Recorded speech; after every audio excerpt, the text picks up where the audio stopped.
अल्हम्दुलिल्लाह नहमदुहु व नस्तईनुहु व नस्तगफिरुह व नुमिनु बिही व नतवक्कलु अलैहि व नऊज़ु बिल्लाहि मिन शुरूरि अनफुसिना व मिन सय्यिआति अअमालिना मन यहदिहिल्लाहु फला मुज़िल्ल लहु व मन युज़लिल्हु फला हादिय लहु व नशहदु अल्ला इलाहा इल्लल्लाह व नशहदु अन्न मुहम्मदन अब्दुहु व रसूलुहु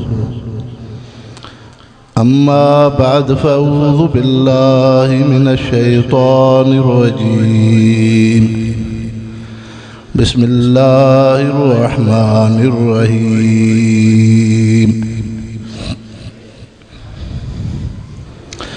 अलिफ लाम मीम ज़ालिकल किताबु ला रैब फ़ीहि हुदल लिल्मुत्तक़ीन الذين يؤمنون بالغيب ويقيمون الصلاة ومما رزقناهم ينفقون والذين يؤمنون بما أنزل إليك وما أنزل من قبلك وبالآخرة هم يوقنون أولئك على هدى من ربهم وأولئك هم المفلحون قال النبي صلى الله عليه وسلم إن الله أوحى إلي وحيا وإني أرجو أن يكون أكثرهم تبعا يوم القيامة وقال النبي صلى الله عليه وسلم تبرك بالقرآن فإنه كلام الله وخرج منه وقال النبي صلى الله عليه وسلم إن أفضل عبادة أمتي قراءة القرآن أو كما قال النبي صلى الله عليه وسلم सब दोस्त दिल जी मोहब्बत सादर शरीफ अल्लाहुम्मा सल्लि अला सय्यिदिना मुहम्मदिन नबील उम्मी व आलिहि व बारिक व सल्लिम अदद कुल्लि मालूम लक दाइमन अबदा वाजिबुल एहतराम मुअज़्ज़ज़ मुसलमान भाइरों, अज मदरसा अनवारुल कुरान जी उन गुलाब जे गुलन शहज़ादन जे अज़ीम इल्मी ख़ज़ाने जे महफूज़ करण जे मौक़े ते उन्हनि तालिबुल इल्मनि जे ताज पोशीअ जो इंतज़ाम आहे जंहिं हुज़ूर अनवर सल्लल्लाहु अलैहि वसल्लम जे मेहमाननि जे ताज पोशी जे मौक़े ते तव्हां असां मुसलमान अज़ीज़ अक़ारिब दोस्त अहबाब कारी अब्दुल ख़ालिक़ साहब मौलवी मोहम्मद शाबान जे दावत ते हाज़िर थिया आहियूं। रब जे दर दुआ आहे त रब करीम इन इदारे खे ता क़यामत आबाद फ़रमाए। अल्लाह साईं पूरी इंसान ज़ात खे क़ुरान शरीफ़ सां सही वाबस्तगी ऐं ताल्लुक़ अता फ़रमाए। मुसलमान भाइरो, अल्लाह वटि क़द्र क़ीमत ईमान ऐं कलमे जी आहे।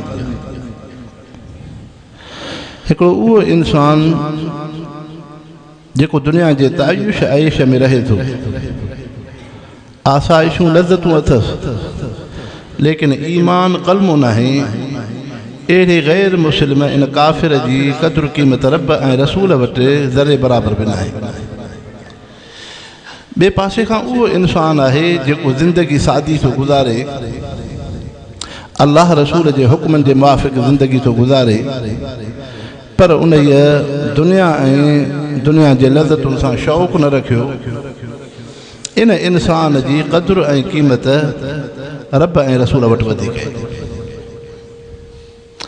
हज़रत मुसअब बिन उमैर रज़ियल्लाहु अन्हु हुज़ूर अनवर सल्लल्लाहु अलैहि वसल्लम जा सहाबी आहिनि। हिकिड़ी उन सहाबीअ सगोरी जी उहा ज़िंदगी मुबारक आहे जो उन जे जिस्म ते रेशम जो कपिड़ो आहे, दुनिया जो तायुश ऐश अथसि। लेकिन ॿी हज़रत मुसअब बिन उमैर रज़ियल्लाहु अन्हु जी उहा मुबारक ज़िंदगी आहे जो जंहिं ते जिस्म नहीफ़ ऐं कमज़ोर आहे, सादो चतनि वारो कपिड़ो जिस्म ते ओढ़ियल आहे। हुज़ूर अनवर सल्लल्लाहु अलैहि वसल्लम जन जे अखियुनि मुबारकनि में गिरियो थी पियो। हज़रत मुसअब बिन उमैर अर्ज़ु कयो त साईं अल्लाह जा रसूल, अव्हां खे कहिड़ी शइ जो सदमो थी पियो? पाण सल्लल्लाहु अलैहि वसल्लम फरमायो, मुसअब, तुंहिंजी सादगी ऐं तुंहिंजे इन गुरबत ऐं फ़क़ीरी खे ॾिसी अल्लाह जे रसूल जे अखियुनि मां लुड़काया। हिकिड़ी तुंहिंजी ज़िंदगी ही रेशम जी, जिस्म ते रेशमी कपिड़ो पाईंदे, ॿी तुंहिंजी ज़िंदगी उहा आहे जो जिस्म ते सादो कपिड़ो पाइल आहे। त हज़रत मुसअब बिन उमैर रज़ियल्लाहु अन्हु सहाबीअ सगोरे अर्ज़ु कयो, साईं अल्लाह जा रसूल, जॾहिं रेशम हो त उन वक़्त में ईमान कलमे जी दौलत न हुई। जेकॾहिं अॼु सादी ज़िंदगी आहे, सादो कपिड़ो आहे, पर ईमान ऐं कलमे जी ज़िंदगी आहे, जंहिंजे करे मुसअब इन सादगी ते राज़ी ऐं ख़ुशि आहे। तंहिंजे करे इंसानो, क़ुरान शरीफ़ उहो अल्लाह जो मुक़द्दस किताब आहे जंहिं सां पूरी इंसान ज़ात जे दीन ऐं दुनिया जूं भलायूं अल्लाह साईं क़ुरान पाक में रखियूं। रब साईं तव्हां असांखे ईमान इस्लाम जी दौलत सां नवाज़ियो आहे। ईमान कहिड़ी शयूं आहिनि? आमनतु बिल्लाहि व मलाइकतिही व कुतुबिही व रसूलिही वल यौमिल आखिर वल क़द्र ख़ैरिही व शर्रिही मिनल्लाहि तआला वल बास बादल मौत। अल्लाह ते ईमान, नबियनि ते ईमान, फ़रिश्तनि ते ईमान, तक़दीर ते ईमान। भली बुरी तक़दीर अल्लाह जे तरफ़ां आहे। हिन जहान खां पोइ रब जे आॾो पेशी थियण ते ईमान। हाणे मुस्लमान भाइरो, इहे ईमान जो सभु उहे शयूं आहिनि जंहिंखे तव्हां असांजी अखि नथी ॾिसे। बराबरि रब अहकमुल हाकिमीन दुनिया में मोकिलियो आहे। इहा अखि दुनिया जूं रौनकूं त ॾिसे थी, लटो कपिड़ो ॾिसण में थिए अचे, रुपयो पैसो ॾिसण में थो अचे, औलाद अज़ीज़ क़रीब दोस्त अहबाब माल मिल्कियत दुनिया जा खाधा पीता ॾिसण में अचनि था, लेकिन इन अखि सां अल्लाह खे त नथा ॾिसूं। हे तव्हां असां कुल दीनदार मुस्लमान कलमी को इंसान वेठल हूं क़ुरान पाक जी मजलिस में, लेकिन हितां तव्हां असांजी अखि अल्लाह खे त नथी ॾिसे, फ़रिश्तनि खे त नथा ॾिसूं, तक़दीर भली बुरी त नथा ॾिसूं, क़यामत खे त नथा ॾिसूं। इहो छा मक़सदु आहे? जेको मक़सदु हो दुनिया जो अल्लाह सां ताल्लुक़, ईमान कलमे जी ज़िंदगी, अल्लाह साईं उन्हनि शयुनि खे लिकाए रखियो जेके फितना हा दुनिया जा। ज़ुय्यिन लिन्नासि हुब्बु शहवाति मिनन निसाइ वल बनीन वल क़नातिरिल मुक़ंतरह मिनज़ ज़हबि वल फ़िज़्ज़ति वल ख़ैलिल मुसव्वमा वल अनामि वल हर्सि ज़ालिका मताउल हयातिद दुनिया। अल्लाह से उन दुनिया जे फितननि खे ज़ाहिर कयो। औरत खे अखि ॾिसे थी, औलाद खे अखि ॾिसे थी, सोन चांदीअ खे अखि ॾिसे थी, रुपए पैसे खे अखि ॾिसे थी, सुवारनि महल माड़ी घरनि खे अखि ॾिसे थी। इंसानो, इहो छा मक़सदु आहे? जेको मक़सदु हो दुनिया जो अल्लाह सां ताल्लुक़, ईमान, उनखे अखि नथी ॾिसे। जेको मक़सदु न हो अल्लाह सां उहे फितना ज़ाहिर कया।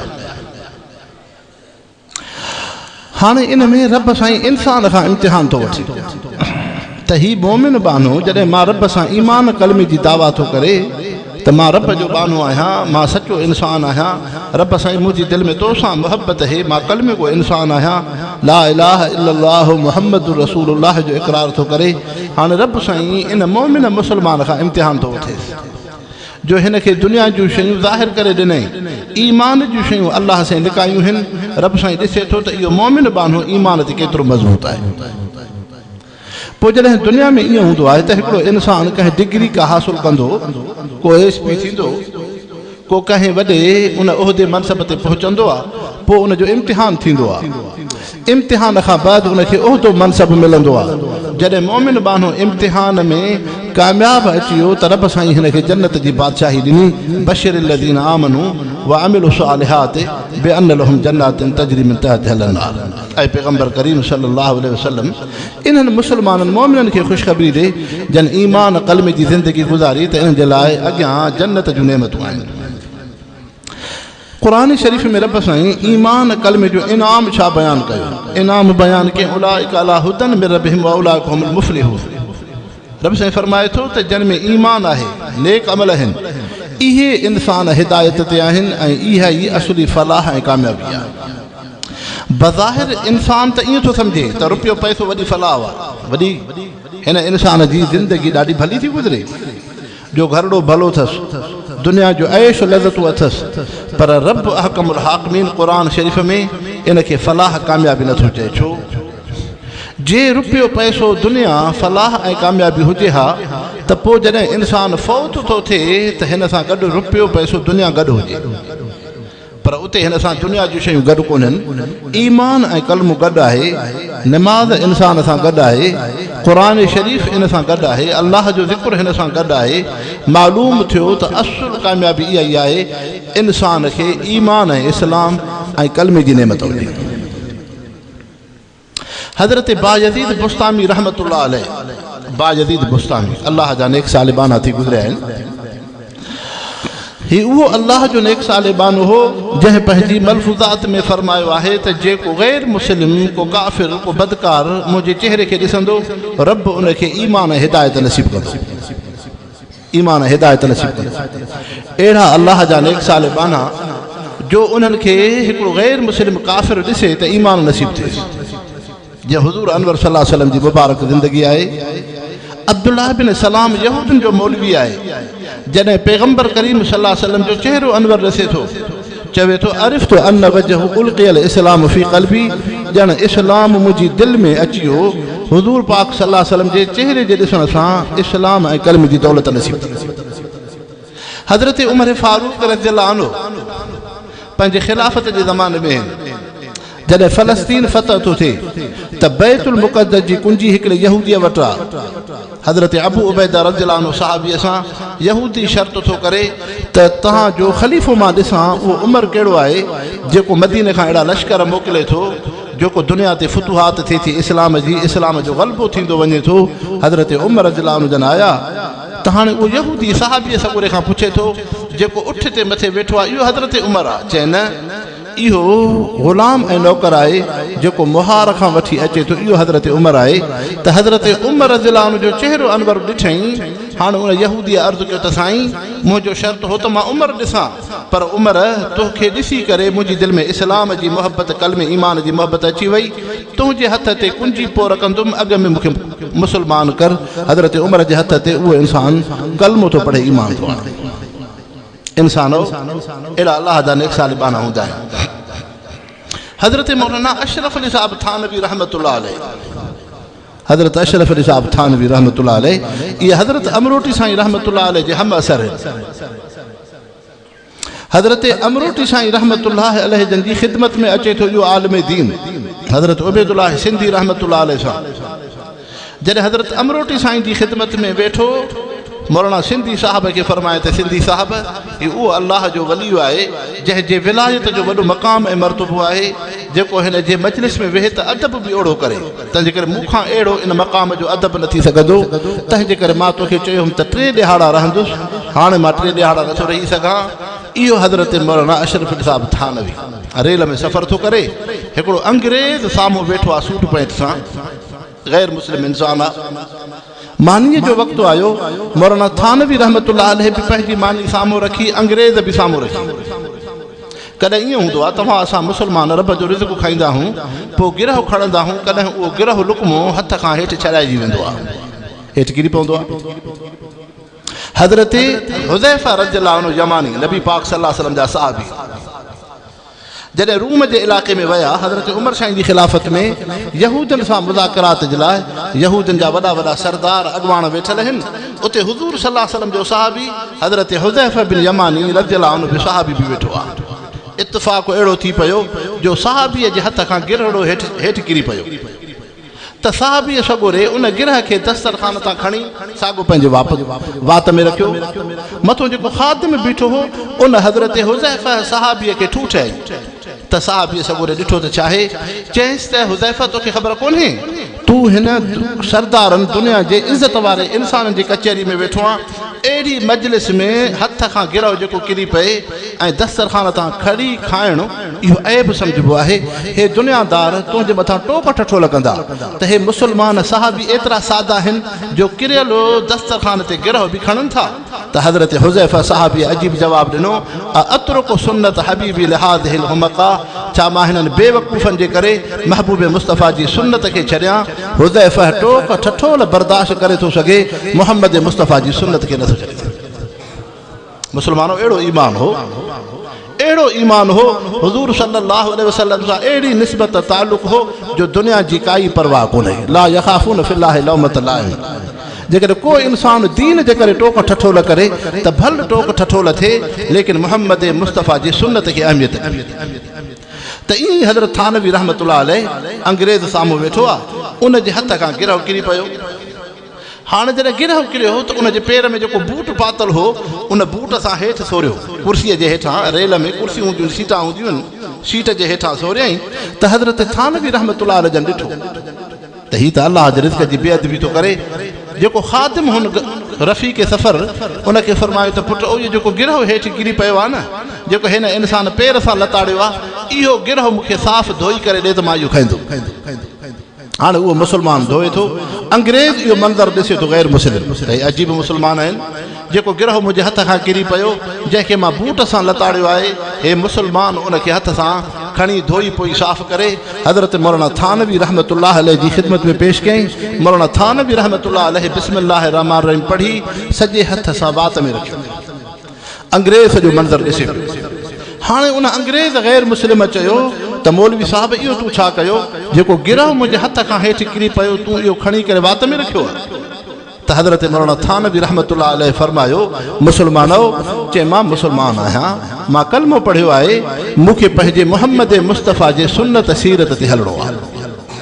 तंहिंजे करे असांखे पंहिंजे नबी पैगंबर इहा तालीम ॾिनी, तव्हां मुस्लमान जॾहिं रिज़्क़ खाओ पोइ अॻ में हथ खे धो, सॼे हथ सां खणो, बिस्मिल्लाह पढ़ो। पर जेकॾहिं खाधे जे दौरान को गिरह हेठि किरे थो त पोइ कोशिश कयो सफ़ाई करे उनखे वात में रखो।